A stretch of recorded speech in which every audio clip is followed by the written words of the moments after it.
Hi friends, ಇವತ್ತು media ಏನಪ್ಪ ಅಂದರೆ ನಮ್ಮ ವರ್ಕರ್ಸು ಮತ್ತು ನಮ್ಮ ಫಾಲೋವರ್ಸ್ ತುಂಬ ಜನ ಕೇಳ್ತಾಯಿದ್ರು, ಏನು ಸರ್ ಹಬ್ಬದ ವಿಡಿಯೋ ಬಂದೇ ಇಲ್ಲ, ವೆಯ್ಟ್ ಮಾಡ್ತಾಯಿದ್ವಿ, ಕೆಲಸಕ್ಕೂ ಬರ್ತಾಯಿಲ್ಲ ಅಂತ ಹೇಳಿದ್ರು. ಯಾಕಪ್ಪ ವಿಡಿಯೋ ಮಾಡೋಕ್ಕಾಗಿಲ್ಲ ಅಂದರೆ ಕಾರಣಾಂತರಗಳಿಂದ ನಮ್ಮ ತಾಯಿಗೆ ಹುಷಾರಿರೋ ಕಾರಣಾಂತರಗಳಿಂದ ಮಾಡೋಕ್ಕಾಗಿಲ್ಲ. ಈ ವರ್ಷ 2 ಹಬ್ಬ ಒಂದೇ ಸತಿ ಬಂದಿರೋದ್ರಿಂದ ಯುಗಾದಿ ಮತ್ತು ರಂಜಾನ್ ಹಬ್ಬ ಬಂದಿರೋದ್ರಿಂದ ತುಂಬ ಚೆನ್ನಾಗಿದೆ. ಹಬ್ಬಕ್ಕೂ ಭೇದ ಭಾವ ಇಲ್ದಿರ ಬಂದಿದೆ. ಈ ಯುಗಾದಿ ಹಬ್ಬದ ಆರ್ಥಿಕ ಶುಭಾಶಯಗಳು, ಹಾಗೆ ರಂಜಾನ್ ಹಬ್ಬದ ಆರ್ಥಿಕ ಶುಭಾಶಯಗಳು. ಎಲ್ಲರೂ ಖುಷಿಯಾಗಿ ಹಬ್ಬನ ಆಚರಣೆ ಮಾಡಿ, ಫ್ಯಾಮಿಲಿ ಜೊತೆ ಆದಷ್ಟು ಸ್ಪೆಂಡ್ ಮಾಡಿ. ಯುಗಾದಿ ಅಂದರೆ ಬರೀ ಇಸ್ಪೀಟ್ ಆಡೋದು, ಎಣ್ಣೆ ಹಾಕ್ಕೊಳ್ಳೋದು, ಓಡಾಡೋದು ಮತ್ತು ಬೆಟ್ಟಿಂಗ್ ಆಡೋದು ಇದೇ ಅಲ್ಲ. ಆದಷ್ಟು ಜೂಜು ಆಡಬೇಡಿ, ಯಾರೂ ಬೆಟ್ಟಿಂಗ್ ಕಟ್ಟಬೇಡಿ.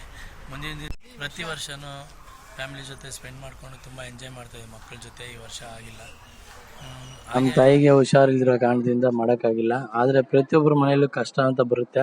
ಆದರೆ ಸ್ವಲ್ಪ ಜನಗಳು ಆಳ್ಕೊತಾರೆ. ಒಬ್ರಿಗೆ ಕಷ್ಟ, ಒಂದು ಮನೇಲಿ ಕಷ್ಟ ಇದೆ ಅಂದರೆ ಹಂಗೆ ಹಿಂಗೆ ಅಂತ ತುಂಬ ಖುಷಿ ಪಡ್ತಾರೆ. ಆ ಕೆಲಸವನ್ನು ಮಾಡಬಾರ್ದು ಯಾರೇ ಆಗಲಿ. ಅವ್ರ ಮನೆಯಲ್ಲೂ ಬಂದೇ ಬರುತ್ತೆ. ಬಟ್ ತುಂಬ ಜನಗಳಲ್ಲಿ ನೋಡಿದ್ದೀನಿ. ಈ ವರ್ಷದಿಂದ ಆದರೂ ಈ ಥರ ಬುದ್ಧಿಯನ್ನು ಬಿಟ್ಟು ಒಳ್ಳೆಯದಾಗಿ ಬದುಕಬೇಕು. ಒಳ್ಳೆಯದನ್ನೇ ಮಾತಾಡೋಣ, ಒಳ್ಳೆಯದನ್ನೇ ಕಲ್ತ್ಕೊಳ್ಳೋಣ, ಒಳ್ಳೆಯದಾಗಿ ಬದುಕೋಣ. ಆದರೆ ಒಳ್ಳೇದು ಮಾಡೋಣ, ಆಗಿಲ್ಲ ಅಂದರೆ ಯಾವುದೇ ಕಾರಣಕ್ಕೂ ಕೆಟ್ಟದ್ದು ಮಾಡೋಕ್ಕೆ ಹೋಗಬಾರ್ದು. ಇದು ನನ್ನ ಅಭಿಪ್ರಾಯ.